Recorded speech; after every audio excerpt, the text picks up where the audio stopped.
নবম পে স্কেলের গেজেট প্রকাশ আসলে কোন সময় হবে, কিভাবে হবে, সেইটা নিয়ে বেশ আলাপ আলোচনা চলতেছে এবং সচিব কমিটিও এ বিষয়ে বেশ কয়েকবার আলাপ আলোচনা করেছে এবং এটা নিশ্চিত করেছে যে অর্থ মন্ত্রণালয় যে নবম পে স্কেলের যে গেজেট সেটা আসলে কোন সময় প্রকাশ করা হবে।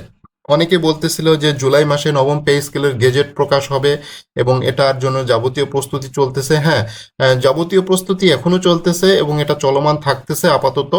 এবং এটা কবে প্রকাশ হচ্ছে সেটা অর্থ মন্ত্রণালয় নিশ্চিত করেছে। জাতীয় সংসদের বাজেট ও বা বাজেট উপস্থাপনের সময় অর্থ ও পরিকল্পনা মন্ত্রী আমির খসরু মাহমুদ চৌধুরী ঘোষণা দেন 2026-27 অর্থবছর থেকে সরকারি কর্মচারীদের নতুন বেতন কাঠামো বাস্তবায়ন করা হবে।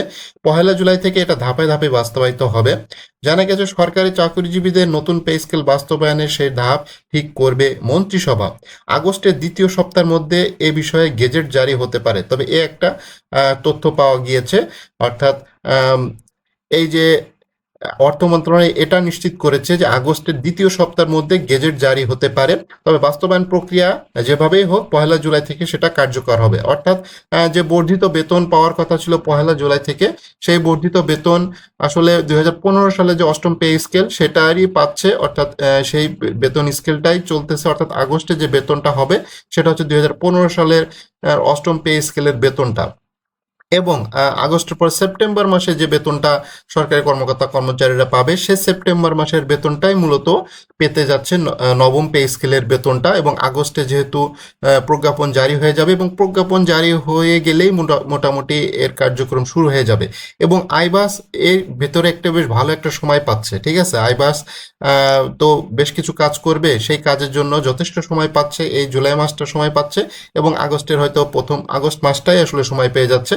অলমোস্ট 2 মাস তারা সময় পেয়ে যাচ্ছে আইবাস। সো আইবাসের কারণেই মূলত এই সময়টা একটু পিছিয়ে দেওয়া, কারণ আইবাসে বেশ কিছু সফটওয়্যার ডেভেলপমেন্টের কাজ রয়েছে, ডেটাবেস ইন্টিগ্রেশন করতে হবে।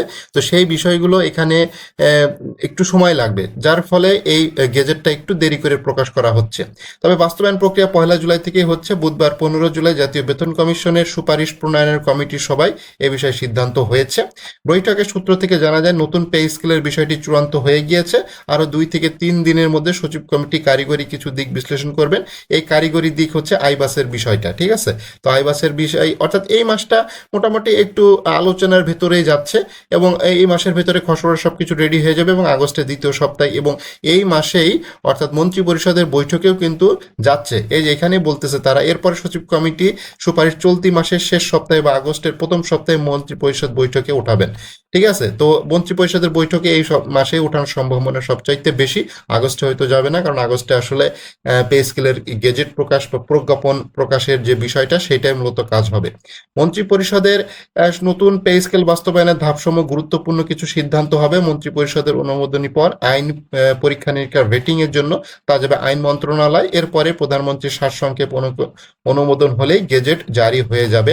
তো অর্থ মন্ত্রণালয়ের সূত্র থেকে জানা গেছে শুরুতে বাস্তবায়নে কমিটি 3 ধাপে বেতন কাঠামো কার্যকরের সুপারিশ করেছিল, এরপর সেটি 2 ধাপে বাস্তবায়ন হবে। তো মোটামুটি এতটুকু যে নিশ্চিত হওয়া গিয়েছে যে আইবাসের কল্যাণেই হোক, ঠিক আছে। হ্যাঁ, আইবাসের কল্যাণে দেরিও হচ্ছে, আবার আইবাসের কল্যাণে যে 3 ধাপে বাস্তবায়ন হওয়ার কথা ছিল সেটা আসলে 2 ধাপেই বাস্তবায়ন হচ্ছে। অর্থাৎ প্রথম ধাপে শুধুমাত্র বেসিকটা দিবে, পরের ধাপে বিভিন্ন ভাতা, ঠিক আছে। বেসিকটা সরকার বলেছিল যে বেসিকটা অর্ধেক করে দিবে, সে আসলে আইবাসের কল্যাণে বেসিকটা অর্ধেক হচ্ছে না, বেসিকটা 100% হচ্ছে শুধুমাত্র আইবাসের কল্যাণে। বাট আবার এদিকেও আইবাসের কল্যাণেও পুরা যে নবম পে স্কেলের বিষয়টা সেটাও একটু দেরি হচ্ছে।